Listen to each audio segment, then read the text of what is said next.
Nakalimutan ko lang itapon yan, ate. Wala kasing basurahan sa CR eh. Tapos dun ko na lang muna nilagay para madali kong makita. Para kapag may naglagay na ulit ng plastic sa banyo, maitapon ko na. Hanggang ngayon kasi wala pang basurahan dun. Ang sabi ni tatay, hindi na raw ata papalagyan dahil nagagalit ka kapag may nakatambak dun. Sino hindi magagalit na may nakatambak na basurahan sa banyo? Hindi naman tinatapon yun kung di ko pa aalisin o kung di pa aalisin ni tatay. At sa dami mong paglalagyan ng napkin mo, dun pa talaga? Nag-iisip ka pa ba talaga, Janine? Ha? May basurahan sa likod. Ang daming punyetang plastic sa kusina. Pwede kang kumuha. At yun ang isabit mo sa banyo at gawing basurahan. Utang na loob. Pagod na ako sa'yo. Sa sobrang tamad mo, wala ka ng maayos na ginagawa. Ang tamad mong asikasuhin ang sarili mo. Ang tamad mo para magkikilos sa bahay. Nang dahil sa'yo, inuuod na kami. Nagkakasakit kami sa kadugyutan mo. Namamaho kami rito. Sana ikaw na lang ang mamaho eh. Kasumpa-sumpa naman tong pakikisama sa'yo sa iisang bahay. Sana, sa sobrang katamaran mo sa lahat ng bagay, bumaho ka na talaga ng tuluyan. Maging amoy bulok ka. Maging amoy basura. Ewan ko kung di ka magtanda. Buwisi talaga! Ang pakikisama sa isang tamad sa loob ng bahay ang isa sa pinaka-nakakainis na karanasan. Ganon si Gloria na araw-araw ay nagdurusa dahil sa sobrang katamaran ng kanyang kapatid. Wala itong ibang inaatupag kundi ang pagtutok sa kanyang cellphone habang ang responsibilidad at gawain sa bahay ay isinasantabi. Dahil sa matinding inis at pagkadismaya, nakapagbitaw si Gloria ng mga salitang kalaunan ay naging sanhi ng isang sumpa. Magagawa pa kayang magbago ng isang taong nilamon ng katamaran o mananatili na lamang siyang nakalugmok sa ganong kalagayan habang buhay? Anong nangyari dito sa bahay? Sobrang kalat naman. Bakit ganito? Janine, nasan ka ba? Bakit ate? Bakit ang kalat ng bahay? Hindi ka man lang naglinis. Tingnan mo ang gaspang ng sahig, ni hindi mo man lang winalisan. Ano bang ginagawa mo? Mamaya ko nalang gagawin yan, ate. May pinapanood pa kasi ako eh. Talagang uunahin mo pa yung pinapanood mo? Ano pa tong mga nakatambak na damit? Malinis ba to o marumi? Tingnan mo, ito yung nilabang ko kahapon, di ba? Ang sabi ko sa iyo kanina bago ako pumasok sa trabaho, magtupi ka. Hala, nasama na sa mga labahin. Andito pa yung basahan. Ang dugyot ng bahay, Janine. Hindi mo man lang ba ito napapansin? Panigurado ako na hindi ka pa rin naguhugas ng plato. Aba, talaga nga naman. Uuurin tayo rito sa bahay dahil dyan sa ginagawa mo. Tapos itong kanin, panis naman na hindi mo pa itinapon. Ang ingay mo naman dyan, ate. Pwede naman ayusin yan mamaya. Patapos na nga tong pinapanood ko. Kumalma ka na lang muna dyan, aayusin ko yan. Aayusin mo? Ilang oras ako sa trabaho, tapos ganito lang ang dadatnan ko pagka uwi sa bahay? Diyos ko naman, Janine. Kung ikaw kaya mong tumira sa ganito karuming bahay, ibahin mo kami. Nasaan pala si tatay? Hindi ko alam. Umalis siya kaninang tanghali. Ang sabi niya sa akin, pupunta raw siya doon sa kaibigan niya. Habang nag-uusap ang magkapatid, biglang dumating ang kanilang ama. May dala itong isang plastik na naglalaman ng isda. Dumiretso siya sa kusina para linisin yun. Ang daming nakatambak na hugasin, kaya itinabi na lang ito ng kanilang ama sa isang gilid. Dalawang magkapatid lang sina Janine at Gloria at bilang panganay na may maayos na trabaho, si Gloria ang bumubuhay sa kanila. Hindi na kasi pwedeng magtrabaho ang kanilang ama dahil bulag ang isang mata nito at matanda na rin. Minsan, dumidiskarte si Mang Jerry lalo na sa ipapang-ulam nila. Matagal na silang iniwan ng kanilang ina. 1 taon pa lang si Janine nung nagpunta ng Japan ng ina at simula nun ay nawala na sila ng balita. Nang gabi rin na yun, si Gloria na lang ang naglinis ng kusina. Pagod siya sa trabaho pero wala naman siyang ibang magagawa. Hindi niya maaasahan ng kapatid sa paglilinis sa bahay dahil palagi itong nakatutok sa cellphone. Kinabukasan, walang pasok sa trabaho si Gloria. Habang nagluluto siya ng almusal, nagising din ang kanyang ama. Tay, pagsabihan niyo naman si Janine. Hindi naman niya nakikinig sa akin eh. Nakakainis na siya. Hindi man lang maasahan sa bahay. Mano sana na kahit maghawak man lang siya ng walis, di ba? Bakasyon nila sa school ngayon, tapos wala siyang ibang ginawa kundi ang humilata. Panigurado ako niyan, tulog yan hanggang alauna dahil umaga na yan natulog. Wala naman siyang dapat pagkapuyatan. Ilang beses ko na yung kinausap, pero panay lang siya mamaya eh. Hanggang sa maabutan na lang ng pag-uwi mo yung mga kalat niya. Kasi kapag yan napagsabihan ko na naman, nako, baka sumama talaga ang loob niyan. Kung ayaw niyang maglinis, wag na lang siyang magkalat, di ba? Kanina naabutan ko pa yung balat ng saging na pinagkainan niya eh. Sa pagkakatanda ko, halos 1 linggo na simula nung ilapag niya yung balat na yon. Tapos sa ref pa, nabulok na yung kung ano-anong pagkain na pinaglalalagay niya. Ang baho kaya ng ref, hindi ko na maintindihan yung amoy. Mamaya nga maglilinis ako. Diyos ko, nakakahiya naman kung may ibang bibisita sa bahay natin. 2 babae pa naman ang nakatira. Pasensya ka na, anak. Hindi ko kasi masyadong mapagsabihan ng kapatid mo. Hindi rin kasi nakikinig sa akin eh. Masyado ka nang na-stress sa amin. Hindi niyo naman po yun kasalanan.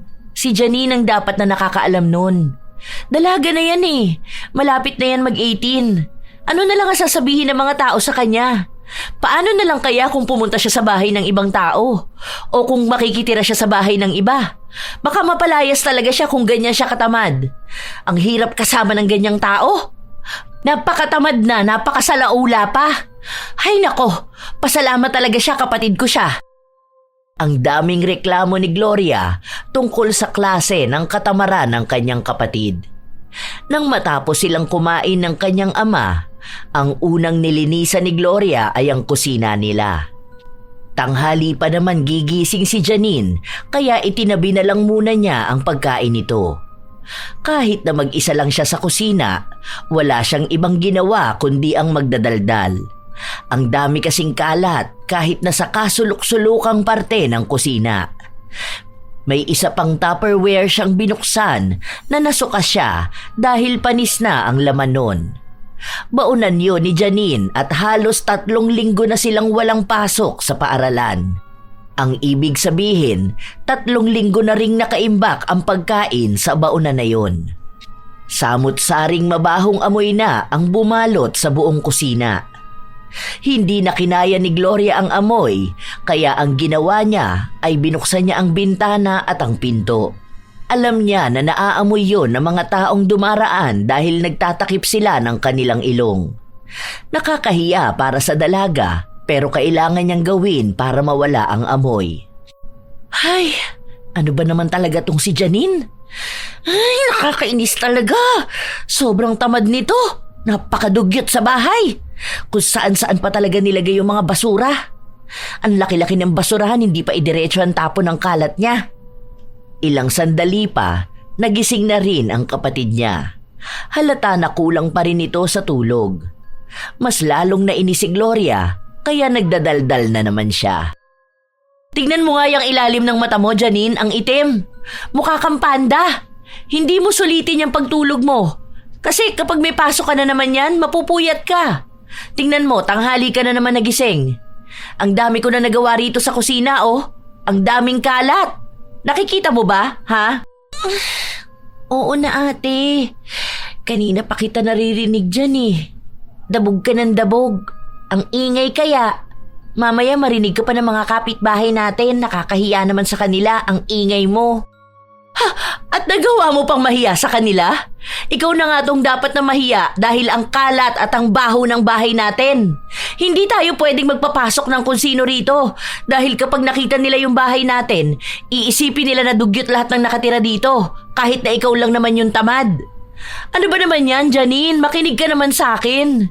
Itong sinasabi ko sa'yo ikaw rin naman ang makikinabang dito eh. Gusto mo ba na tumanda kang ganyang katamad? Iniisip ko lang na paano kung nagkaroon ka na ng trabaho, kung may asawa ka na. Ano, gusto mong mabuhay ang pamilya mo sa maruming bahay dahil lang sa hindi ka marunong maglinis?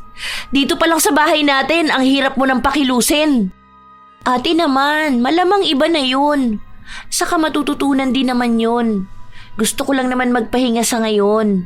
Ikaw lang naman ang panay daldal dyan dahil sa mga kalat.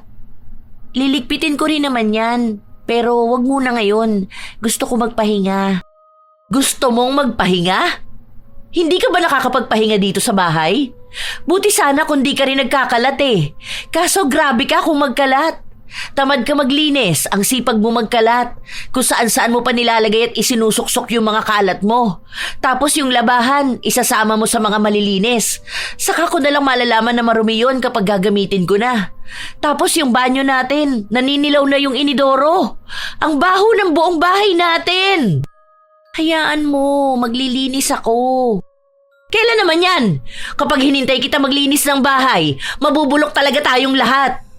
Tumulong ka naman sana. Oo na ate. Kakain na muna ako. Oh, walang hugasin sa lababo ha? Baka naman pwede mo nang hugasan yung gagamitin mo. Isang plato lang yan ha? Baka itambak mo pa yan dyan. Magsasalang na ako ng labahan. Titingnan ko pa kung alin ang malinis at marumi. Pagkatapos mo dyan kumain, ayusin mo yung mga basura sa likod tapos pumunta ka sa sala, magwalis ka ron. Oo na ate. Oo na. Panay ka dyan, oo! Gawin mo!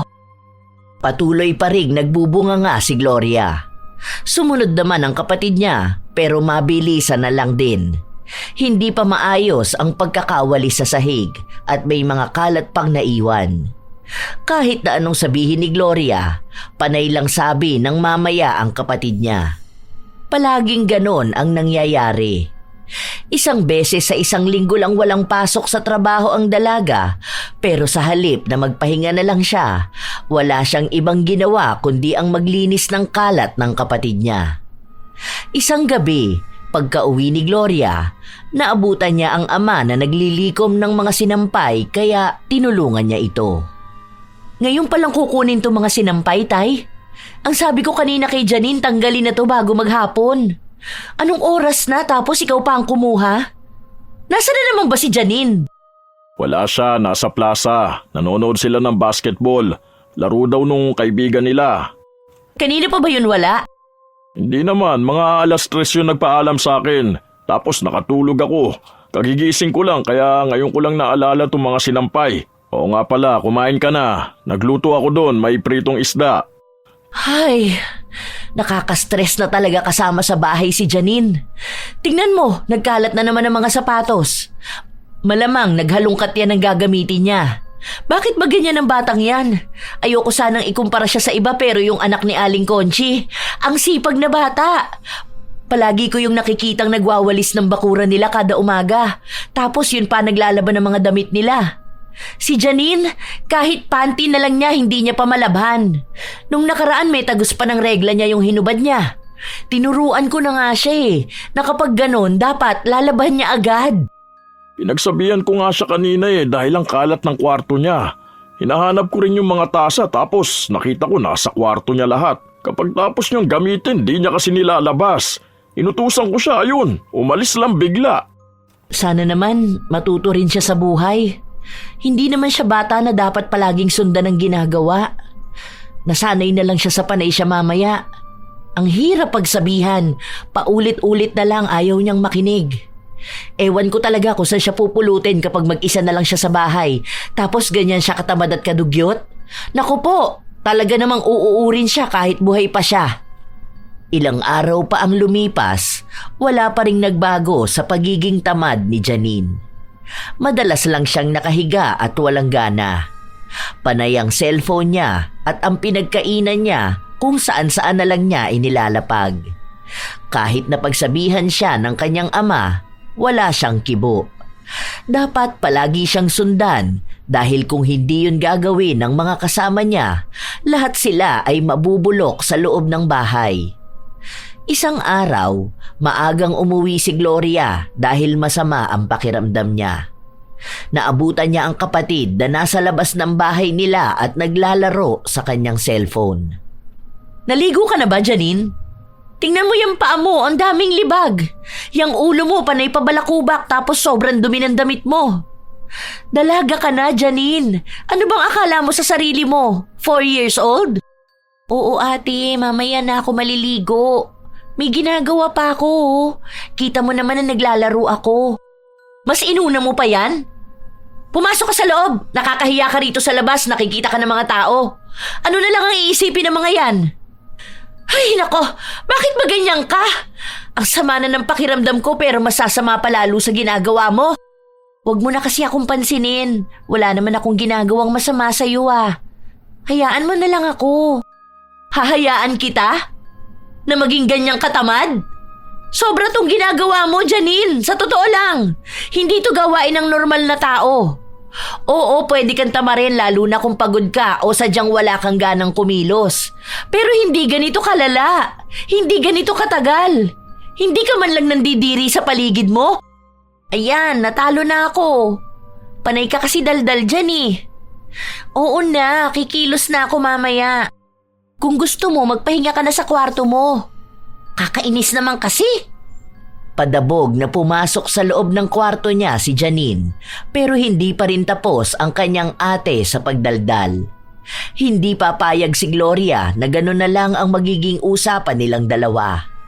Kailangan niyang pangaralan ang kanyang kapatid sa mga ginagawa nito.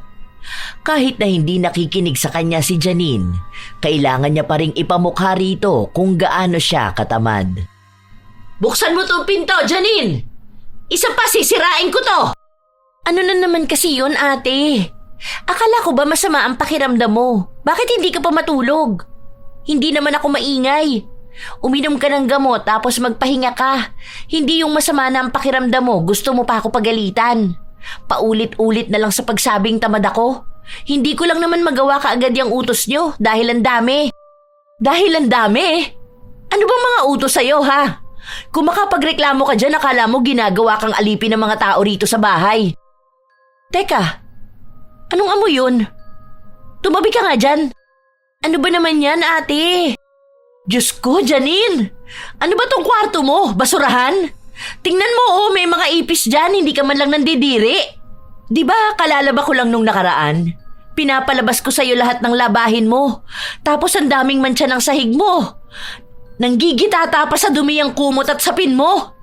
Ang sabi ko sa'yo nung nakaraan, magpalit ka na ng sapin at punda mo, diba? Nakakaya mong matulog sa ganyang karuming higaan? Yung mga balat ng pinagkainan mo nasa sahig lang. Grabe ang kalat ng kwarto mo!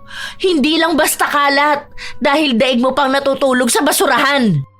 Maglinis tayo ngayon. Saka na yan, ate. Tinatamad pa akong kumilos eh. Oo na, sige na, lilinisin ko yan kapag may oras ako. Mamaya magpapalit na ako ng sapin ko. Hindi! Ngayon natin gagawin. Walang mamaya, walang bukas. Ngayon mismo. Kahit masama ang pakiramdam ko, maglilinis tayo ng kwarto mo. Nakakasuka rito sa loob. Sobrang baho. Grabing katamaran mo, Janine. Alam mo ba, hindi lang basta katamaran yung meron sa'yo. Parte ng 7 deadly sins yung ginagawa mo. Tutal, panay ka naman cellphone. Bakit hindi mo i-search kung ano yung sloth? Yon, malalaman mo bakit parte ng 7 deadly sins yon. Nakakapunyeta naman to.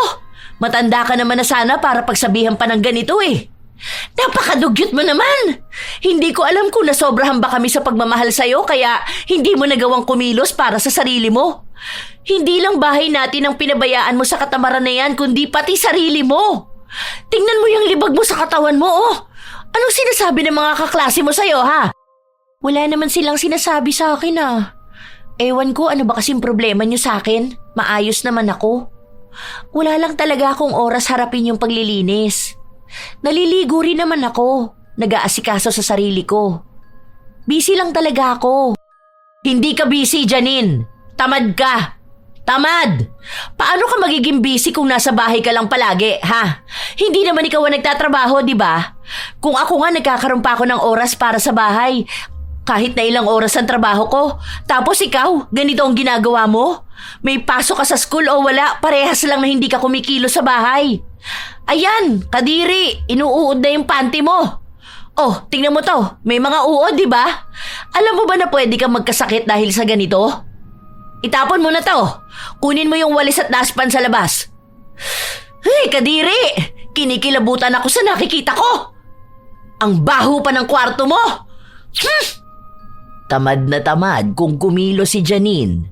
Ang bagal niya pa kaya galit na galit ang kanyang ate. Sa tuwing uutusan siya nito, palagi niyang sinasabi na ilapag na lang muna sa isang gilid at kukunin na lang niya mamaya. Kaya nagiging dahilan yun para mas lalong magalit sa kanya ang kapatid. Dahil sa nangyari, palaging tinitingnan ni Gloria ang kwarto ng kanyang kapatid at sa tuwing nakikita na naman niyang may kalat ito, pinagsasabihan niya.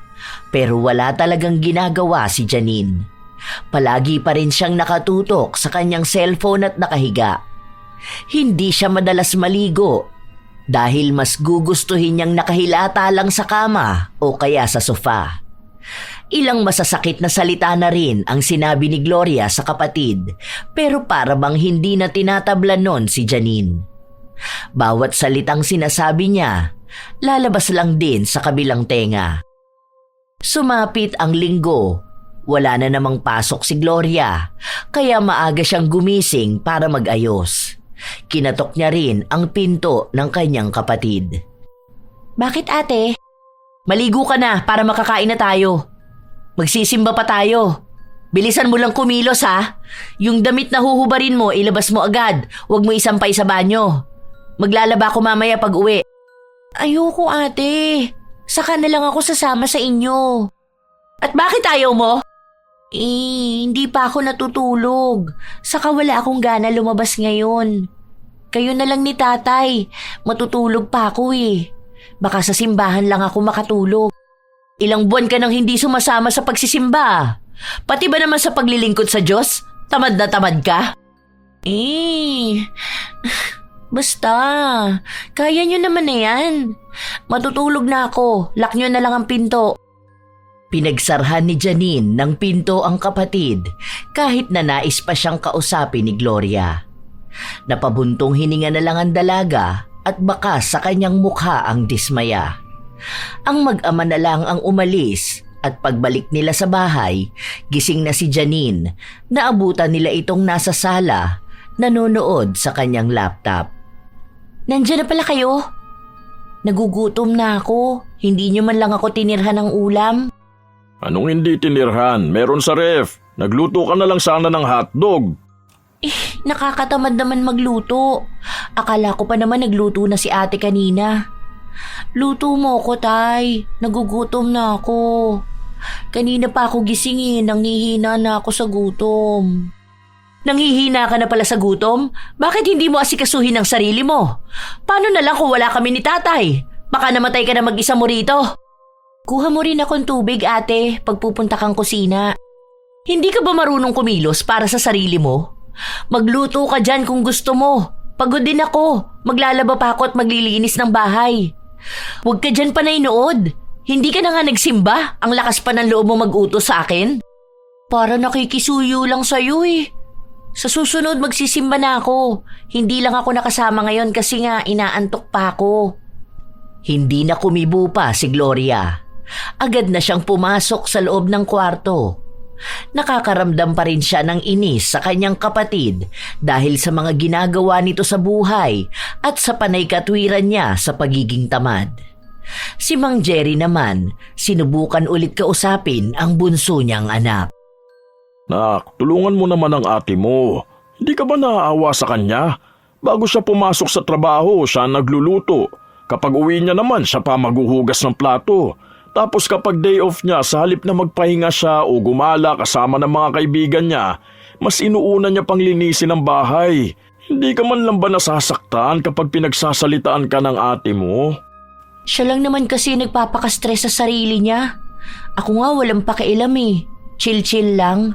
Lagi niya kasing napapansin yung paligid kung kikilos ba ako o hindi. Pwede naman palaging mamaya na lang gawin. Nagmamadali kasi siya lagi. Hindi kasi ganyan ang tamang gawain, anak. Totoo naman kasi ang sinasabi sa'yo ng ate mo eh. Paano kung wala na kami sa tabi mo, di ba? Kung ikaw na lang mag-isa sa buhay mo, paano ka na? Hindi naman pwedeng manggitata ka dahil sa sobrang katamaran mo. Kahit sarili mong katawan, hindi mo pa maalagaan eh. Hindi naman po ako tamad, tay. May pagkakataon lang talaga na hindi ako makakilos kaagad. Pero hayaan niyo po, magiging masipag na rin ako balang araw. At kailan naman darating ang balang araw na yan? Kapag talagang wala ka ng pagpipilian? Ang ayaw lang namin ng ate mo, yung magmukha kang nakakadiri sa ibang tao. Kasi sa totoo lang dalaga ka na eh. Paano kung may manliligaw ka na ha? Tapos dadali mo sa bahay natin, tapos ganito kagulo. Paano kung nagkaroon ka na ng pamilya? Hindi naman pwedeng itira mo ang pamilya mo sa bahay na marumi at makalat. Oo nga po, Tay. Hintayin niyo po, sisipag din ako. Luto niyo na lang ako ng pagkain ko. Nagugutom na talaga ako eh. Kahit na sinabi na ni Gloria sa kanya na huwag sundin ang anumang inuutos sa kanya ni Janine, hindi pa rin napigilan ni Mang Jerry na alagaan ang kanyang anak. Araw-araw na walang katahimikan sa kanilang bahay dahil sa pagbubunganga ni Gloria. Halos magwala na siya sa bahay nila at itinatapon ang lahat ng gamit nila. Madalas niya kasing naaabutan na tambak ang lababo, ang daming kalat sa sala at ang daming buhangin sa sahig nila. Minsan, si Mang Jerry na ang naglilinis pero hindi siya pwedeng masyadong magkikilos dahil mahina ang resistensya niya. Kaya nga ang tanging maaasahan lang dapat ni Gloria ay ang kapatid niya pero wala naman itong ginagawa para tulungan siya. Sa halip, dinaragdagan pa ang problema at pagod niya. Isang umaga, habang naghahanda si Gloria ng kanilang pagkain, napansin niya ang isang bagay sa gilid ng lababo. Nang kunin niya yon, napasigaw siya dahil may nakitang mga uod. Hindi niya napigilan ang sarili na masuka dahil hindi na niya masikmura ang ganong bagay. Galit na galit siyang nagtungo sa kwarto ng kapatid. Mangilang beses niyang kinalampag ang pinto ng kwarto nito. Ano ba yun, ate? Galit ka na naman, ang aga-aga pa. Katutulog ko lang, ginising mo na ako. Ano na namang kadugyutan ang ginawa mo sa kusina? Ano na naman bang ginawa ko? Yung napkin mong dugyot ka, nandoon nakasuksok sa gilid ng lababo. Napakadugyot mo! Kung di ko pa nakita yon, baka mas maraming uod pa. Tapos nasa lababo pa naman, dun mo pa sinuksok sa gilid ng platuhan natin. Ano ba naman yan, Janine? Hindi ko na kinakaya yung kababuyan mo. Sobrang katamaran mo, pati ba naman yung pinaggamitan mo kung saan-saan mo nilalagay? Hindi mo man lang maitapon ng maayos? Nakakadiri ka! Hindi ko ma-imagine kung gaano na to katagal doon. Dahil sa sobrang busy ko, hindi na ako makaligpit masyado sa bahay. Diyos ko po! Nakalimutan ko lang yan itapon, ate. Wala kasing basurahan sa CR eh. Tapos dun ko na lang muna nilagay para madali kong makita. Para kapag may naglagay na ulit ng plastic sa banyo, maitatapon ko na. Hanggang ngayon kasi wala pang basurahan doon. Ang sabi ni tatay, hindi na raw ata papalagyan kasi nagagalit ka kapag may nakatambak doon. Sinong hindi magagalit na may nakatambak na basurahan sa banyo? Hindi naman tinatapon yun kung di ko pa aalisin o kung hindi pa aalisin ni tatay. At sa dami mong paglalagyan ng napkin mo, doon pa talaga? Nag-iisip ka pa ba talaga, Janine? Ha? May basurahan sa likod. Ang daming punyetang plastic sa kusina. Pwede kang kumuha at yun ang isabit mo sa banyo at gawing basurahan. Utang na loob. Pagod na ako sa'yo. Sa sobrang tamad mo, wala ka nang maayos na ginagawa. Ang tamad mong asikasuhin ng sarili mo. Ang tamad mo para magkikilos sa bahay. Nang dahil sa'yo, inuuod na kami. Nagkakasakit kami sa kadugyutan mo. Namamaho kami rito. Sana ikaw na lang ang mamaho eh. Kasumpa-sumpa naman tong pakikisama sa'yo sa iisang bahay. Sana, sa sobrang katamaran mo sa lahat ng bagay, bumaho ka talaga ng tuluyan. Maging amoy bulok ka. Maging amoy basura. Ewan ko kung hindi ka magtanda. Buwisit talaga! Ilang araw na hindi nagpansinan ng magkapatid. Kahit na magkasama silang kumakain sa iisang lamesa, hindi sila nagkikibuan. Hinahayaan lang din ni Mang Jerry dahil alam niyang galit talaga si Gloria habang wala namang pakialam si Janine. Kahit na ganon ang nangyayari, hindi pa rin nagbabago si Janine sa pagiging tamad niya. Ang kanyang ate pa rin ang naghuhugas ng plato, ang naglalaba, ang nagtutupi ng mga damit. Hanggang sa dumating ang araw na hindi na nilalabhan ni Gloria ang damit ng kapatid, pero tila ba baliwala yon kay Janine dahil ang dami naman niyang damit.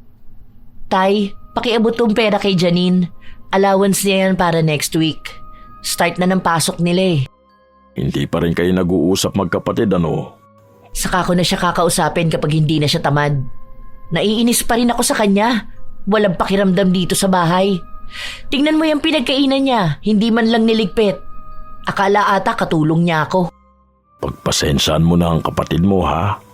Lagi naman siya pinagpapasensyahan kaya nga naging ganyan yan. Pati sa pagsisimba nga kinatatamaran yan. Wala naman sana siyang gagawin kundi makinig. Ewan ko ba dyan? Hindi ko alam kung magbabago pa. Basta simula ngayon titigilan ko ng asikasuhin siya. Ewan ko na lang kung ano mangyari sa kanya. Hindi pa yan naglalaban ng uniform niya. Sa bagay, nilabang ko naman na yun dati. Ewan ko ngayong pasukan kung matuto ba yung maglaba. Huwag mo na siyang aasikasuhin, tay ha. Matanda na yan. Hayaan mo siyang matuto. Kaso naaawa naman kasi ako sa kapatid mo eh. Mas maawa po kayo sa kanya kapag naging ganyan na siya habang buhay. Hindi niya ikamamatay kung aasikasuhin niya ang sarili niya. Kung maglalaba siya ng mga damit niya at kung maglilinis siya ng mga gamit niya. Mas ikamamatay niya pa kung magiging sobrang dugyot siya. Malamang niyan sa kwarto niya, katabi niya matulog ang daga at mga ipis dahil hindi ko naman na nililinisan eh. Nakakapagod na siya. Kahit na hindi nagkikibuan at nag-uusap ang magkapatid, kapag nasa paligid lang si Janine, pinaparinggan siya ng kanyang ate, lalo na kapag naglilinis ito ng bahay. Pinaparinig din naman ni Gloria ang kanyang pagdadabog, lalo na kapag naaabutan niya ang kusina na tambak ng hugasin. Nagsimula na ang klase ni na Janine, pero kahit pagpasok sa paaralan ay kinatatamaran niya. Unang araw pa lang, late na siyang pumasok at halos araw-araw na ganon. Hindi yun alam ng kanyang pamilya dahil hindi naman inaalam ni Gloria kung anong oras ang pasok ng kanyang kapatid. Abala kasi siya sa kanyang trabaho. Nagdagdag siya ng ilang oras na sideline dahil kailangan niyang mag-ipon ng pera para sa gagamitin ni Janine kapag nagkolehiyo na ito. Kahit naman galit siya sa katamaran ng kapatid, gusto niya pa ring maging responsableng ate. Day off ulit ni Gloria. Maaga pa lang ay nagdadadaldal na siya habang naglilinis ng sala. Hay! Naglilinis na naman ang katulong. Ang dami na naman kasing kalat dito sa bahay. Ang dami na naman kung ano-anong basura. Nakakahiya naman kasi dyan sa buhay prinsesa na akala mo may 10 katulong para hindi kumilos dito sa bahay. Napakasarap talaga maging isang senyorita na pinagsisilbihan sa lahat ng bagay. Linggo ngayon, sana naman may maglaba na dahil baka mabulok na ang mga damit. Kumilos naman sana. Igalawang katawan, aba. Tanghali na! Gising na! Pagsilbihan naman ang sarili. Nakakasama yung pagiging tamad. Hindi na naman nagsimba dahil tinatamad lumabas ng bahay. Naku po, hindi na natakot sa kasalanan. Habang nagdadaldal si Gloria, bumukas ang pinto ng kwarto ng kanyang kapatid. Napaatras pa siya nang maamoy ang kakaibang baho. Hindi niya maipaliwanag kung anong amoy yun. Basta mabaho. Maligo ka na nga, Janine. Ang baho mo naman. Bad breath ka pa. Ang dami nating toothpaste, mag-toothbrush ka naman. Hindi ka ba nababahuan sa sarili mo? Hindi mo ba naaamoy, ha? Kasi kami, amoy na amoy namin. Mamaya na, nanonood pa ako. Oh, huwag ka munang humiga dyan sa sofa. Ang baho mo talaga. Amoy basura na hindi ko maintindihan. Maligo ka doon. Para kang bata na pinipilit maligo. Hindi ka na talaga nahihiya. Mamaya na nga kasi, ano ba naman yan? Nanonood pa ako eh. Maliligo naman ako mamaya. Saka wala namang pasok sa school. Pwede namang bukas na lang maligo. Talagang ipagpapabukas mo pa yan? Ano? Ganyan ang magiging amoy mo ngayon? Talagang ipapaamoy mo sa amin yan buong araw? Ang layo mo sa pwesto ko, amoy na amoy ko yung baho ng hininga mo. Oo na. Tatapusin ko lang to. Mamaya na, mga 1 oras pa. Kapag hindi ka tumayo dyan ngayon, ako magdadala ng pampaligo mo rito. Wala akong pakialam kung mabasa itong mga gamit natin. Bubuhusan talaga kita ng tubig dyan na may sabon. Ano ba yan? Pati pagligo ko kailangan pambantayan. Nakakatamad nga maligo araw-araw eh. Hindi naman siguro nakakamatay kung di maliligo, di ba? Bakit kasi pati ito bantay sarado pa? Ay, ano ba naman kasi? Nagdadabog na nagtungo si Janine pabalik sa kanyang kwarto at lumabas siya na bitbit ang kanyang tuwalya. Sandali lang, oy. Ano yung bitbit mo? Mas malinis pa ang basahan natin kesa dyan sa tuwalya mo ah. Magpalit ka ng tuwalya. Kumuha ka doon sa kwarto ni tatay. Hindi na, okay na to. Papakuhanin mo pa ako, nakakatamad. Nakakatamad? Para dyan mo lang kukunin sa kwarto? Saglit na lakad lang yan, hindi ka naman maghahalongkat. Okay na kasi to. Saka na ako magpapalit. Papamunas lang din naman to eh. Mababasa lang din. Halo ang inis at awa sa mukha ni Gloria habang nakikita niya ang kapatid niyang bitbit ang maruming tuwalya. Naaalala niya na ilang linggo na niyang hindi nilalaban ang mga damit nito at ni minsan hindi niya nakita ang kapatid na naglaba. Imposible na hindi mauubos ang damit nito, kaya nagtangka si Gloria na silipin ang kwarto ng kapatid nang biglang dumating ang kanilang ama at may kasamang 3 bisita. Pamilyar ang mukha ng mga yon, pero hindi sigurado ang dalaga kung saan niya nakita. Nak, ang Tito Jun, Tito Nestor mo at pinsan mong si Nana. Ay, hello po. Kaya pala parang pamilyar kayo. Kumusta na po kayo? Ang tagal ko na po kayong hindi nakikita. Napasyal po kayo. Biglaan nga ang punta nila rito. Ang akala ko next month pa kasi tumawag sa akin ang Tito Jun mo. Sinabi na may pupuntahan sila malapit sa atin. Tapos ang sabi ko kung may oras sila, pwede silang dumaan dito sa atin. Hindi ko naman alam na ngayon na pala yun. Mabuti naman po at napasyal kayo sa amin. Pasensya na po ha, magulo pa. Hindi pa kasi ako tapos maglinis. Ang dami pa pong kalat, tapos medyo maalikabok pa. Nakakahiya rin po, pawis na pawis ako. Hindi naman siguro ako amoy maasim, ano? Wala namang naging problema sa mga bisita ang itsura ng bahay nila dahil halata namang naglilipat ng gamit ang dalaga at naglilinis. Kasing edad lang ni Janine ang pinsan nilang si Nana, pero kung titingnan ay dalagang-dalaga na ito. Halatang maarte at maalaga sa kanyang katawan. Habang nagsisimula silang mag-usap, biglang dumating si Janine. Suot niya ang isang lumang damit na may mantsa at nakabalunbon sa ulo niya ang marumi at nanggigitata niyang tuwalya. Sa totoo lang, hiyang-hiya si Gloria sa nakikita niya dahil maaaring husgahan silang buong pamilya dahil sa itsura ng kapatid niya. Oo nak, halika rito. Ipapakilala kita sa mga tito at pinsan mo. Hello po sa inyo. Kumusta po kayo? Ito pala yung sinasabi ko sa'yo na pinsan mong kasunuran mong ipinanganak. 11 p.m. ka tapos 12:30 a.m. naman siya ipinanganak. Sa isang ospital pa kayo nun. Di ba Jun? Sabay pa tayo napatakbo sa ospital. Nagtawanan pa ang dalawa habang inaalala nila yon. Si Nana naman, tahimik lang at pinagmamasdan si Janine.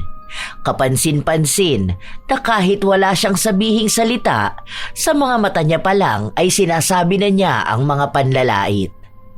Ilang sandali pa, pasimpleng nagtakip ng ilong si Nana habang nagsasalita si Janine.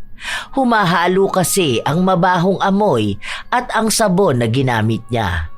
Pero mas nangingibabaw ang baho. Hindi ka nag-toothbrush? Pamaya na lang ate. Ano ba naman yan? Nasa CR ka na, hindi mo pa ginawa. Ando naman yung toothbrush mo. Pumasok ka sa kwarto.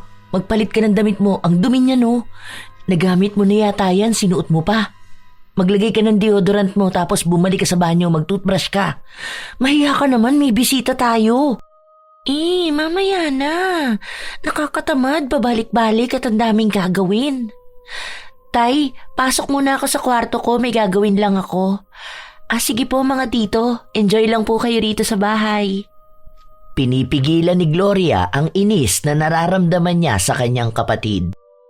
Paanong walang pakialam si Janine sa amoy niya at pati pagsasaayo sa sarili niya, kinatatamaran pa rin. Buong araw na nasa loob lang ng kwarto si Janine, walang ibang ginawa kundi ang humiga. Lumabas lang siya nung kumain sila at nung nagpaalam ng umalis ang mga bisita nila. Dapat nga ay doon sana sila makikitulog pero pinilit ni Gloria ang ama na sabihing wag na muna dahil walang kwarto. Ayaw na rin kasi ni Gloria na mas lalo silang mapahiya dahil sa kagagawa ng kanyang kapatid. Naaalala niya na naman na nawala ng gana ang pinsan na kumain dahil naamoy nito ang mabahong amoy galing kay Janine. Papasok na ako sa kwarto ko may pasok pa ako bukas. Hindi ka pa rin ba nagtutoothbrush? Nakalimutan ko na Bukas na lang, papasok naman ako. Isasabay ko na lang para isahan. Alangan naman babalik pa ako sa banyo, nakalabas naman ako. Ang baho mo, Janine. Sa totoo lang. Hindi mo ba nakikita yung reaksyon ni Nana? Tingnan mo siya, kaedad mo lang yun pero sobrang linis niya sa katawan, di ba? Oh, edi wow. Edi wow? Yan lang ang sasabihin mo, ha? Ano bang gusto mo sabihin ko, ate? Wala naman ako magagawa kung malinis siya sa sarili niya Eh di ayos kung ganun siya. Diyos ko naman, Janine. Alam mo, pwede na siguro mapagtiyagaan na hindi ka malinis sa bahay, pero malinis ka man lang sa katawan mo, di ba? May ibang makalat sa bahay, malinis naman sa sarili. Pero ikaw, pinagsabay mong parehas marumi. Ang baho mo talaga, kahit ang layo mo naaamoy ang bibig mo. Tapos yung putok mo pa. Sinabi ko sa'yo kanina maglagay ka ng deodorant, di ba? Nakakahiya talaga. Oo na, sige na. Nakakahiya na ako nakakahiya. Papasok na ako sa kwarto ko. Ang dami-dami mo na namang sinasabi sa akin. Yaan mo, bukas maliligo ako. Maglalagay ng deodorant tapos magtutoothbrush. Siguro naman masaya ka na nun. Sarili mo yan, katawan mo yan. Malamang obligasyon mong asikasuhin. Hindi para sa ikasasaya ko yung pinapagawa ko sa'yo. Para yan sa ikaaayos mo. Walang pupuna sa'yo kundi ako Hindi nila sasabihin na naninipa na yung putok mo o nananampal na yung bad breath mo. Dahil ang gagawin ng mga taong nakakaamoy sa'yo, pagtatawanan ka, pag-uusapan ka, lalaitin ka. Bilang ate mo, ayokong ganun ang mangyayari sa'yo. Pero ikaw, grabe katamaran mo Asikasuhin mo naman pati sarili mo. Pagod na ako rito sa bahay. Huwag mo naman akong pagurin na ipaalala sa iyong sipagin ka naman para sa katawan mo. Hindi na kumibo pa si Janine. Pumasok na lang siya sa loob ng kanyang kwarto at hinayaan ang ate niya na magdaldal. Ilang araw pa ang lumipas, palagi pa ring tinatamad si Janine sa lahat ng bagay. Kahit maligo ay kinatatamaran na niya. Minsan, sa sobrang tamad niya, magbibihis na lang siya bigla matapos niyang kumain ay aalis na. Wala man lang toothbrush dahil sinasabi niyang nakakatamad lang magkikilos. Dahil sa ginagawa niya, mas lalo lang din nagiging malala ang amoy niya.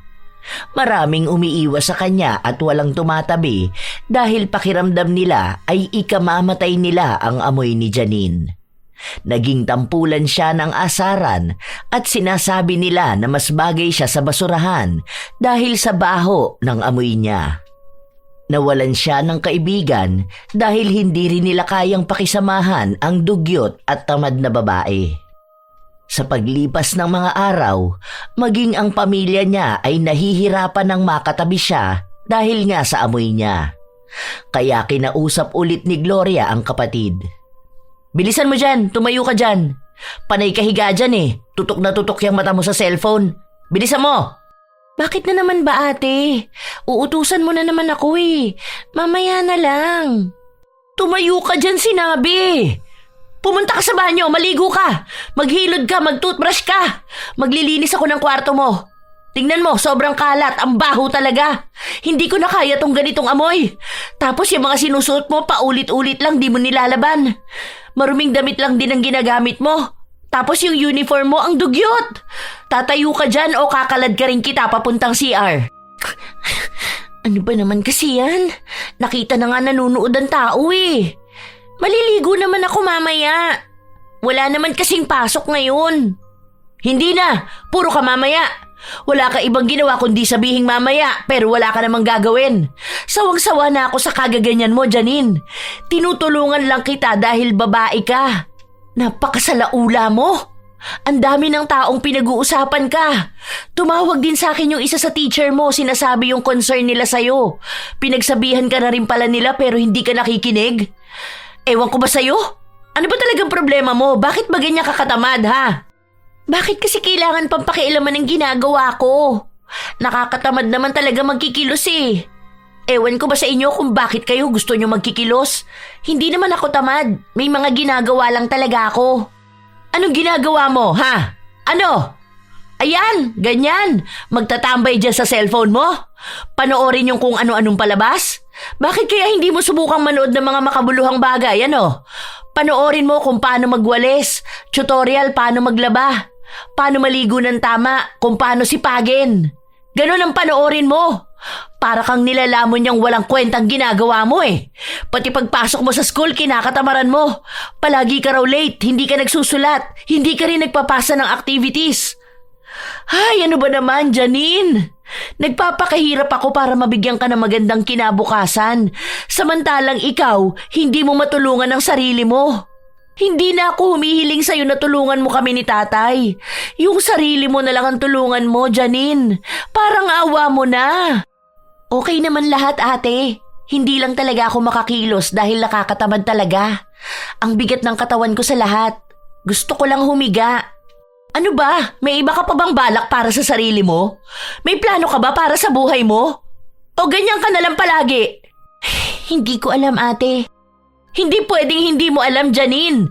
Kasi ikaw ang unang dapat makaalam niyan, hindi kami. Hindi ibang tao. Isipin mong maigi kung ano ba talaga ang gusto mong mangyari sa buhay mo. Gusto mo ba na pagtawanan ka lang ng iba dahil sa kadugyutan mo? Gusto mo bang mabuhay mag-isa sa magulo at maruming bahay dahil gusto mo palagi ka lang nakahilata? Hindi pwede yung ganyan.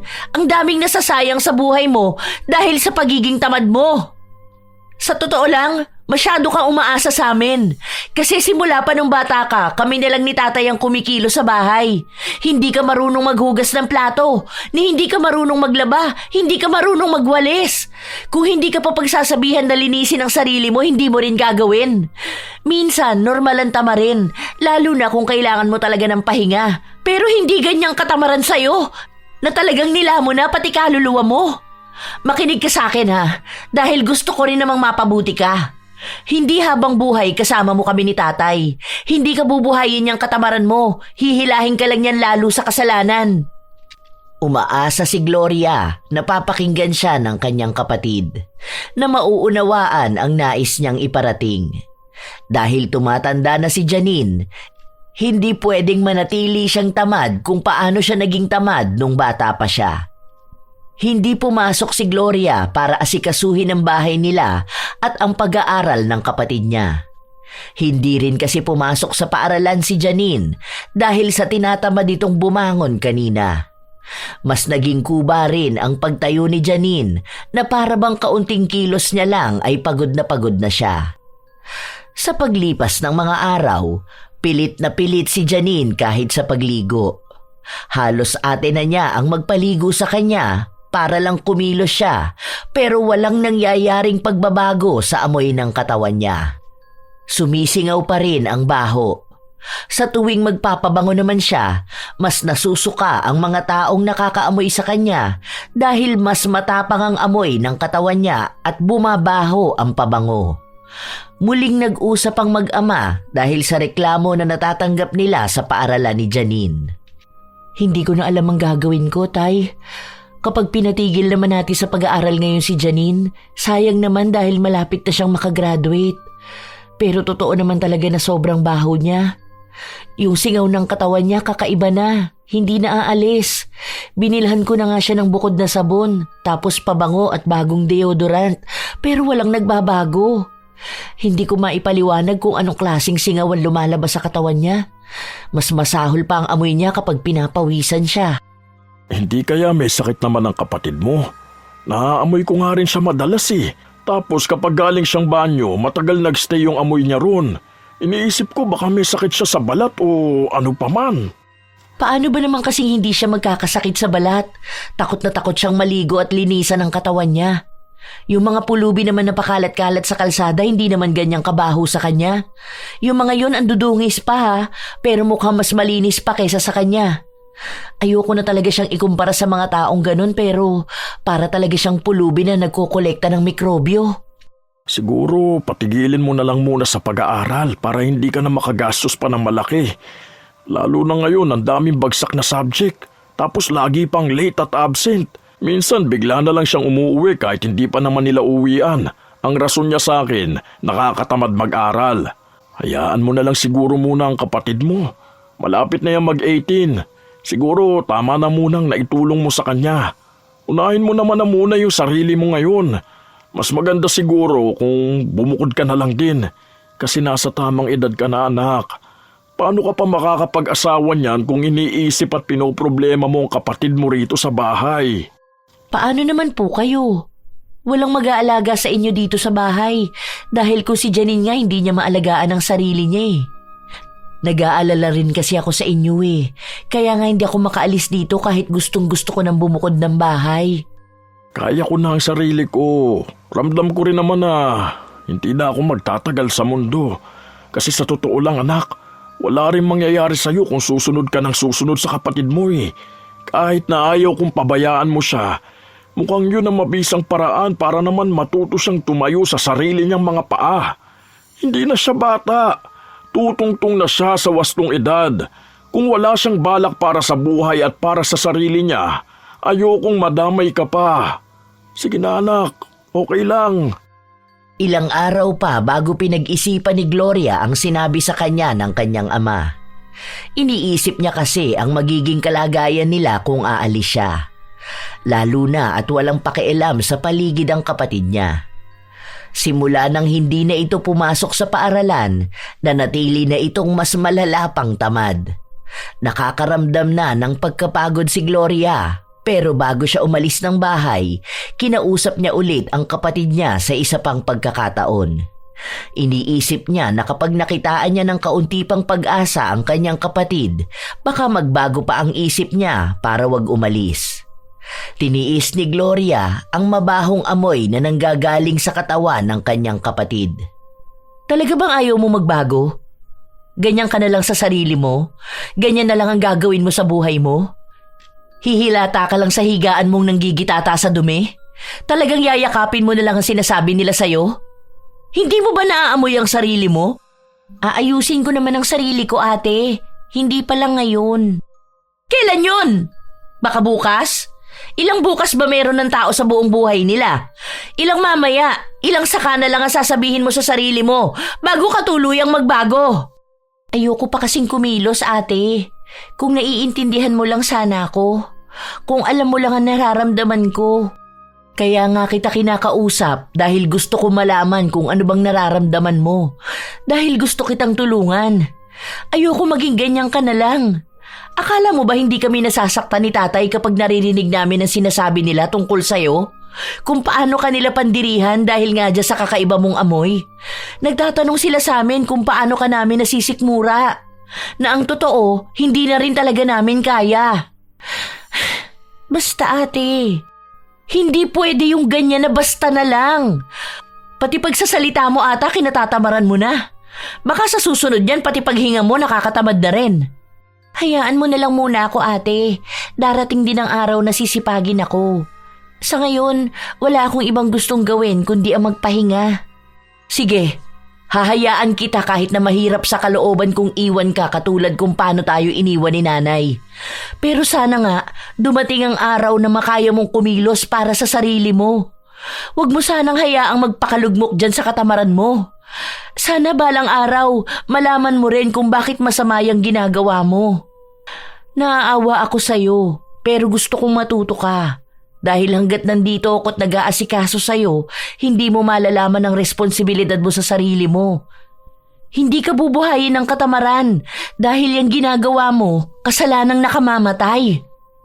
Buo na ang naging desisyon ni Gloria na mangupahan. Humanap siya ng bahay na pwede niyang papuntahin doon ang kanyang ama para kung sakali man ay maaalagaan niya rin ito.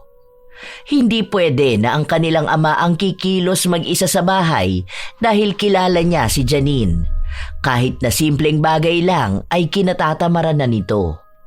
Nang makalipat na ng bahay ang dalaga, mas naging kampante ang kalooban niya dahil nakakapagpahinga siya ng maayos dahil hindi na niya kailangan pang iligpit ang kalat na hindi naman siya ang may gawa. Kahit na nag-aalala siya sa kalagayan ng kapatid, sinusubukan naman niyang tawagan ng kanyang ama at sinasabi lang sa kanya na walang pagbabago kay Janine. Hindi na rin lumalabas ng bahay ang kapatid niya dahil sa amoy niya. Mabilis na lumipas ang araw hanggang sa sumapit na sa 18 taong gulang si Janine. Hindi nagpakita si Gloria pero pinadalhan niya ng handa ang kapatid. Sinubukan niya ring tawagan ng ama kung anong nangyari sa araw na yon. Salamat pala sa pinadala mo, nak. Nakakain na kami ni Janine pero ang dami pang natira ngayon. Itinabi ko na lang para may makain kami sa susunod pa. Bakit? Hindi kayo nagbigay ng pagkain sa mga kapitbahay? Wala ba siyang naging bisita? Ayaw namang tanggapin ng mga kapitbahay natin dahil nantidiri sila. Iniisip pa lang nila kung anong meron sa bahay natin ayaw na nila. Naaamoy na rin kasi sa labas yung baho ni Janine. Kahit na nasa loob lang siya ng kwarto umaalingasaw yun. Talagang ayaw na ni Janine kumilos para makaalis siya sa ganyang sitwasyon, ano? Lumipat ka na lang ng bahay, Tay. Pwede ka naman dito sa akin kesa naman nagtitiis ka dyan. Hayaan na lang muna natin si Janine. Hindi na. Kaya ko pa naman siyang samahan dito. Oh, ayos lang po ba kayo, Tay? May sakit ka ba? Medyo masama lang ang pakiramdam ko pero ayos lang ako. Huwag kang mag-alala, nak. Sige na pala, tulog na tayo. Mag-iingat ka dyan, ha. Palagi kang magsasara ng pinto mo. Tapos maging alerto ka lalo na mag-isa ka lang dyan nakatira. Hindi na nakapagsalita pa ang dalaga dahil pinatay na agad ng kanyang ama ang tawag. Simula nun, hindi na gaanong nakakatawag si Gloria sa ama dahil hindi ito sumasagot. Pakiramdam niya ay may sakit ang ama kaya sinadya niyang puntahan ito sa bahay nila. Malayo pa lang siya, tanaw na niya ang mga kapitbahay nilang nakatingin sa kanya at nagbubulungan. Nang tumapat siya sa bahay nila, naamoy niya ang hindi mawaring baho. Parang may nabubulok sa loob, kaya agad siyang pumasok. Naabutan niya ang kanyang ama na nasa sofa at nanghihina. Tumambad kay Gloria ang nakakakilabot na kalat sa bahay nila. Parang tambakan ng basurahan. Kung saan-saan na lang nakakalat ang mga damit, nakahalo sa mga panis na pagkain. May mga dumi ng daga, napakaraming ipis at ang lamok pa sa loob. Galit na galit si Gloria pero hindi niya hinarap ang kapatid niya. Dinala niya muna sa ospital ang kanyang ama. Ano ka ba naman, anak? Bakit gumastos ka pa para dalhin ako sa ospital? Kailangan ko lang naman ng pahinga. Kailangan mo ng pahinga sa maayos na bahay, Tay. Kapag nakalabas ka rito, doon ka natitira sa inuupahan ko. Hindi ka pwede doon sa bahay. Nakakatakot yung itsura. Kaya ka nagkakasakit dahil ang dumi ng paligid.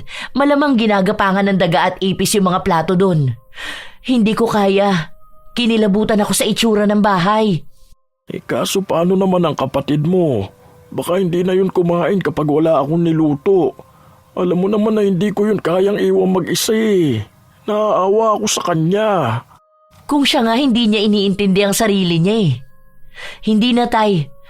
Basta, doon ka sa bahay. Akong bahala kay Janine. Matanda ka na tapos sa ganun ka nakatira. Kung siya kakampi niya ang mga germs dahil sa katamaran at kadugyutan niya, ibahin niya tayo. Hindi pwede yung ganyan na nagkakasakit ka. Habang nasa ospital si Jerry, bumalik ang dalaga sa bahay nila kung saan naabutan niya ang kapatid niyang nasa kusina at kumakain sa maruming plato.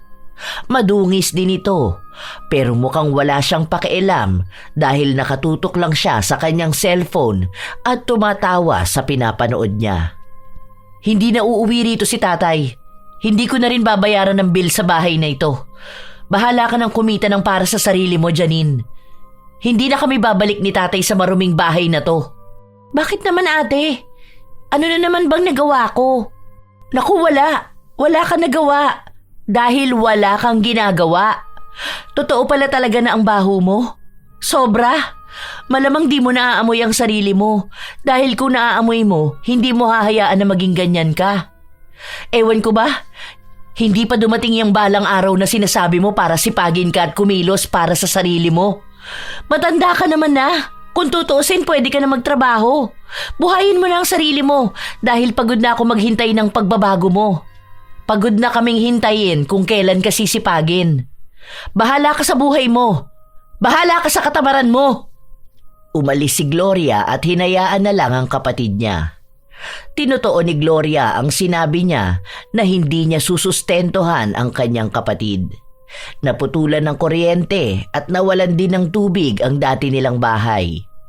Kahit na ganon, hindi pa rin naman maiwasan ni Gloria na mag-alala sa kanyang kapatid. Gusto niyang tulungan ito, pero iniisip niya na kapag tinulungan niya si Janine, baka tuluyan na ngang makalimutan ni Janine na iangat ang sarili niya. Ilang araw pa ang lumipas, tumawag sa kanya si Janine at nagpapatulong na maghanap ng trabaho. Gusto na raw nitong subukang gumawa ng hakbang para sa sarili niya. Nakakapanibago ang ganitong salita para kay Gloria dahil sa tuwing magtatanong siya sa kapatid, lagi lang sinasabi nito na sa susunod na lang niya aayusin ang buhay niya. Pero ngayon, gumagawa na ng maliliit na hakbang si Janine kung paano nga ba niya maisasaayos ang kanyang buhay. Nakipagkita si Gloria sa kapatid niya. Sa labas sila nagkita kung saan naghintay si Janine na matapos ang trabaho ng kanyang ate. Napansin ni Gloria na maayos ang suot ng kapatid niya at nagawa na rin itong magsuklay. Pero ang amoy ng katawan niya, isa sa dahilan kaya iniiwasan siya ng mga tao. Hindi rin sila pinapasok sa kainan dahil kumakalat sa aircon ang amoy ni Janine.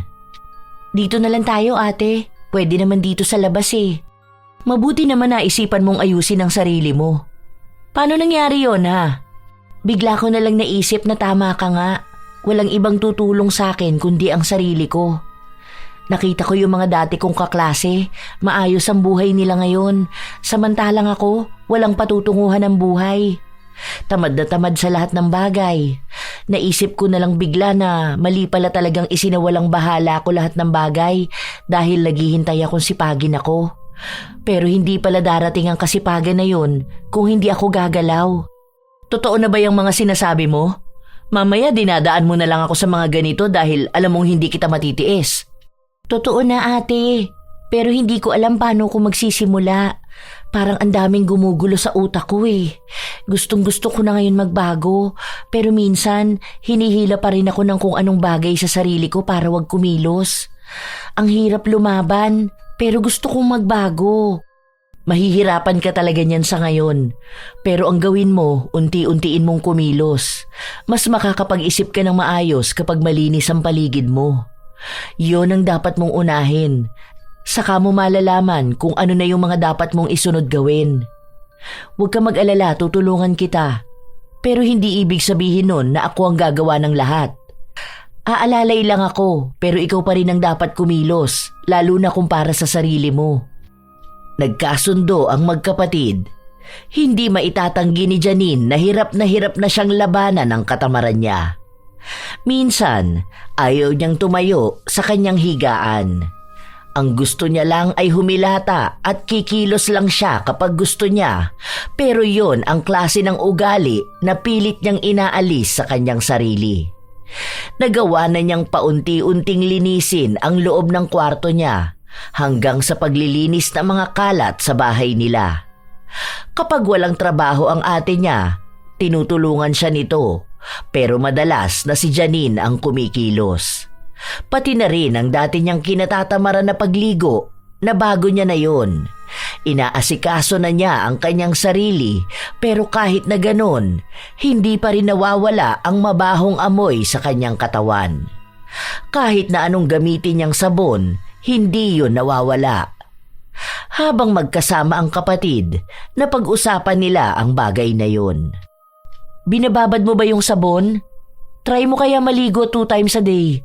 Tapos ibabad mong maigi sa katawan mo yung sabon. Tapos maglagay ka ng lotion. Tapos ang gamitin mo yung tawas. Mas maganda raw yung brand na nabili ko. Mahal pa naman yun. Sinubukan ko na yan, ate. Ngayon nga lang halos 2 oras ako sa banyo. Nakababad yung sabon. Tapos 3 beses ako nagsabon pero wala talagang nangyayari eh. Baka hindi na to maaalis, no? Bakit naman kaya biglang nangyari sa'yo yan? Teka lang, hindi kaya dahil yan dun sa nasabi ko sa'yo nung galit na galit ako sa'yo? Ano yun? Hindi ko maalala. Yung parang isinumpa kita na maging mabahong-mabaho ka at di na yun maaalis. Hindi ko maalala yung eksaktong sinabi ko pero parang ganun. Ano namang kinalaman nun? Totoo ba yung mga sumpa na ganyan? Oo kaya. Minsan yung mga nasasabi kong masama sa ibang tao nagkakatotoo eh. Baka ganun ang nangyari sa'yo. Kaya kahit na anong gawin natin, hindi nagbabago yung amoy mo. Ay, teka. Paano kaya maaayos yan? Magsisearch ako kung paano mawawala yung mga sumpa-sumpa. May nakita ko rito ate. Ang sabi, pwede raw mawala sa pamamagitan ng albularyo, ganun. May kakilala ka ba? Wala eh, pero magtatanong ako kay tatay. Hindi ko kasi alam yung mga ganyan eh. Sorry ha, kung nakapagsalita ako ng masama sa'yo. Ako nga ang dapat mag-sorry sa'yo ate. Kasi alam ko na grabe na yung pinaggagawa ko kaya nakapagbitaw ka ng salita sa'kin. Sinagad ko yung pasensya mo. Tapos ako kahit pa anong sabihin mo sa'kin, chill-chill lang ako. Kasi alam ko naman na kahit nagagalit ka sa'kin, kikilos ka pa rin para sundan yung mga kalat ko. Hanggang sa tuluyan ka na talagang sumuko. Sorry talaga ate. Basta ngayon, gusto kong totohanin mo ang sinabi mo na hindi ka na ulit magiging tamad ha. Huwag mong balikan yung mga ginawa mong yun. Kasi sa totoo lang, ang pangit tingnan ng isang taong tamad. Mula sa bahay nila hanggang sa sarili nila at lalong-lalo na sa pananampalataya nila.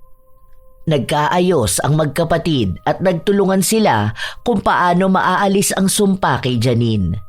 Kahit na ilang beses silang lumapit sa albularyo, tila ba hindi ganon kadaling maalis ang sumpa. Nangangamoy mabaho pa rin si Janine at doon na siya tuluyang nakakaramdam ng hiya sa ibang tao. Lalo na kapag lumalabas sila at nagsisimba. Hindi naman niya maaalis sa mga tao na husgahan siya dahil mabaho naman talaga siya. Kahit naman sino ay hindi na naising tagalan na tumabi sa taong kagaya niya. Ang ginawa na lang ni Janine, pinagpatuloy niya ang pagbabago at tinalikuran ng pagiging tamad. Mas lalo na niyang nililinis ang bahay nila, ang katawan niya at ang kanyang kaluluwa sa pamamagitan ng kasipagan niya sa pananampalataya. Palagi siyang nagdarasal na maging maayos na siya. Hanggang sa unti-unti na rin na nagbago ang amoy niya. Nawala na ang tapang at nakakasulasok na baho kaya pinagpapatuloy niya pang mas pag-igihan ang pagbabago niya. Nang maging masipag na siya sa gawaing bahay, bumalik na ang kanyang ate at ama sa kanilang bahay kung saan sama-sama na ulit silang titira doon. Amuyin mo nga ako ate. Okay lang ba? Hindi na ba ako ganun kabaho? Hindi naman na. Mabuti na lang talaga hindi ka na ganun kabaho, no? Medyo na lang ngayon pero naaagapan naman na ng pabango. Hindi tulad dati na yung pabango pa mismo ang bumaho. Oo nga ate. Nakakahiya nga kapag naaalala ko yun. Hindi ko na alam anong kahihiyan talaga ang pinagagawa ko noon. Mabuti na lang talaga natuto na ako. Mas maganda pala talaga kapag maayos. Mabuti naman anak, hindi ka na tinatamad. Himala, Ang linis na palagi ng kusina natin. Marunong ka na maghugas ng plato samantalang noon basta na lang lapat ng sponge sa plato, banlaw tapos lagay na sa platuhan. Hindi mo tinitingnan kung natanggal ba ang dumi. Mabuti nga, Tay. Naku, naalala ko noon yung mga kutsara natin, meron pa mga kanin-kanin na tumigas. Sa galit ko, hinugasan ko lahat ng plato tapos siya ang ginagawa niya lang. Nakatingin sa cellphone niya, tapos tawa ng tawa. Kada linggo pa kapag magsisimba tayo, ang ginagawa niya, nagpapanggap na tulog tapos kapag aayain, ang daming dahilan. Aba ngayon, nagkukusa na. Huwag na nating balikan yan. Nahihiya na tuloy ako. Oo na. Tanggap ko naman na ang dugyot ko talaga noon. Sa kakahintay ko na dumating yung balang araw, nauubusan na pala ako ng panahon. Basta ngayon, alam ko na ang gagawin ko. Hindi na ako magiging kasing tamad ko noon. Pero siguro pwede pa rin naman tamarin minsan. Oh, kakasimula pa lang magbago, nag-iisip ka na naman na tamarin? Hindi pwede, kailangan palagi ka pa rin maghuhugas ng plato. Paano naman kapag pagod ako? Akala ko ba pwedeng tamarin kahit minsan? Aba, pwede nga. Basta wag ka lang magkakalat at gagamit ng maraming plato. Baka sa susunod magdabog-dabog na naman ako rito sa bahay. Joke lang. Siyempre hindi na ako magiging tamad, no? Hindi ko na nakikita ang sarili kong maging ganong katamad. Kapag wala akong ginagawa, feeling ko hindi ako mapakali. Aba, nasobrahan ka naman na sa kasipagan mo, anak. Baka sa susunod yan kahit nakatatanggal lang ng mga damit sa sampayan, labahan mo na agad. Sa susunod, Tay, kapag wala na tayong labahin, tapos sinisipag pa rin ako magkikilos sa bahay. Napuno ng tawanan ang kanilang tahanan na dati ay palaging balot ng sigawan dahil sa galit ni Gloria sa pagiging makalat at tamad ng kanyang kapatid.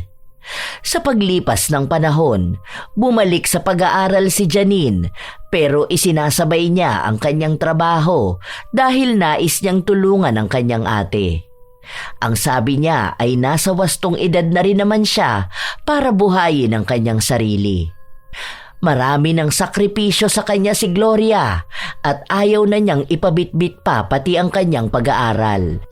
Masaya si Gloria na nakikita niya ang kanyang kapatid na nagbabago. Hindi na niya ito kailangan pang utusan dahil alam na ni Janine ang kanyang responsibilidad at nagkukusa na rin siya sa paglilinis ng kanilang bahay. Naging masipag na rin ang dalaga sa kanyang pag-aaral at sa trabaho. Doon, unti-unting napagtanto ni Gloria na may pag-asa pala talaga na magbago ang mga taong tamad kung talagang gugustuhin nila. May pagkakataon lang talaga na tila ba nilalamon sila ng kanilang kaisipan para hindi kumilos. Pero kung lalabanan nila ang katamaran, makikita nila kung gaano nga ba kaayos ang mundo kapag nagsipag sila. Nang magkaroon na ng nobyo si Gloria, lumipat na rin siya ng bahay hanggang sa nagpakasal na siya at nagkaroon ng sariling pamilya. Habang si Janine naman ay kasama pa rin ng kanilang ama. Hindi na nag-aalala pa si Gloria sa magiging kalusugan ng pamilya niya dahil naniniwala na siya sa kakayahan ni Janine na mag-asikaso. Natuto na rin si Janine na ayusin ang kanyang sarili.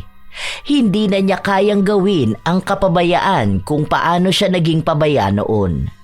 Binibigyan niya na ng oras ang kalinisan sa sarili at hindi rin nila pinababayaan ang kalinisan ng kanilang kaluluwa. Mali talaga ang maging tamad. Ang bawat araw na pinababayaan mo ay isang araw na hindi na maibabalik pa. Kapag hinayaan mong lamunin ka ng katamaran, unti-unti nitong ninanakaw ang mga pagkakataong dapat sana ay nagbubukas ng pinto para sa mas magandang kinabukasan. Ang pagiging tamad ay hindi lang simpleng pagpapaliban ng gawain, kundi pagpapaliban ng sarili mong pag-angat. Kaya't bago pa tuluyang mawala ang mga bagay na maaari mo sanang makamtan, pangarap, respeto at pag-ibig ng iyong kapwa, iwasan mo na ang katamaran at yakapin ang kasipagan. sapagkat ang kasipagan ay daan tungo sa tagumpay at marangal na buhay. Ang sabi nga, ang katamaran ay parang tahimik na magnanakaw. Kinakampihan mo ito habang unti-unti nitong ninanakaw ang iyong oras at pangarap.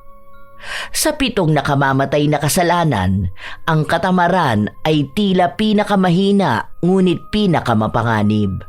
Sapagkat kapag hinayaan mong maging alipin ka nito, mawawala ang lahat. Oras, respeto, tiwala at kinabukasan. Kaya't piliin mong lumaban sa katamaran at pahalagahan ang bawat pagkakataon upang maging isang masipag. Dahil ang kasipagan ang magdadala sa iyo para sa pinapangarap mong tagumpay. Kayo ba mga apo? Dumating na sa punto na naging tamad din kayo? Paano nyo nalampasan ang pakiramdam na ito at paano nyo pinapanatili ang inyong kasipagan? May kakilala ba kayong katulad ni Janine na sa sobrang katamaran kahit na ang sarili niya ay hindi niya maasikaso? Ibahagi niyo naman ang inyong mga kwento na katulad ng ating kwento ngayong araw. Nais kong mabasa ang inyo ring karanasan at kung ano ang inyong natutunan sa kwentong ito. Shout out sa ilan sa mga masisipag na tagapakinig ng mga istorya ni Lola Telang.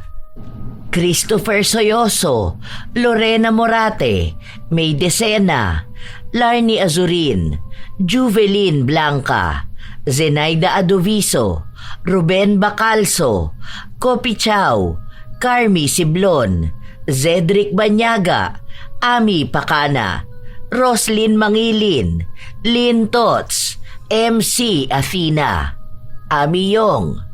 Shout out din sa inyo, Rose Ann Rama, Fatima Perez, Leonisa Cobo, Riz Magante, Robert Gaviola, Marivic Asis, Lady Lynn, Ira Malin, Jomer Suarez at sa kanyang best friend na si Gigi Gulariza, Jeneline Jacobe, Jeneline Bombillo, Maria Fe Horikiri, Merly Amistad, Gemstone Claro, Juvelin Blanca. Salamat sa pakikinig ninyo, Gloria Reyes, Giselle Baloha, Jeline Oraca Beranya, Glenice Love Magno, Nancy Makasakit, Cecil Sabroso, Gia Gigi, Filipina Palsario, Girly Satur, Jane Orencio, Lea Tan, Anthony Acevedo, Florence Hervasio, Hayashi J. Megan, Sydney Crosswind at shout out din kay Christine Lane Bandoho. Kumusta kayo? Jules Velasco, Jane Calixton, Razon Yao, Pureza Tagiwalo, Alberto Olarte, Matt Sarol, Josefina Fuelias, Francesca Liana, Annabel Villa, Nika Jean Perez, Kimpoy Feliciano, Remy Hervasio, Raquel de la Peña, AJ Chua, Esteli Reyes. Shout out sa inyo, Marie the Lightworker, Liza Agodo, Elizabeth Hardenil, Gracia Balitaan, Joey Ignacio, Grace Doris Riano at kay Donna Riano, Diwata Lin Zamboanga Sibugay, Maria Benitez, Giovanni Villahagos, Dolores Laus, John Luis Beronio, Aslam Liza, Arvid Shane Hoiberg Channel, Nea Matias, Roy Lacandalo, Gladys Bakbak, Glady de los Santos, Flor de Lisa Sapipi, Annalisa Malatbalat, Will Maleses, Juna May Lopez, Ruth Ann Migano, Roxanne Gaudicos, Francisco Neng at sa kanyang asawa na si Jeremy Saranillo Francisco. Ito ang inyong Lola Telang at maraming salamat sa inyong pakikinig mga apo.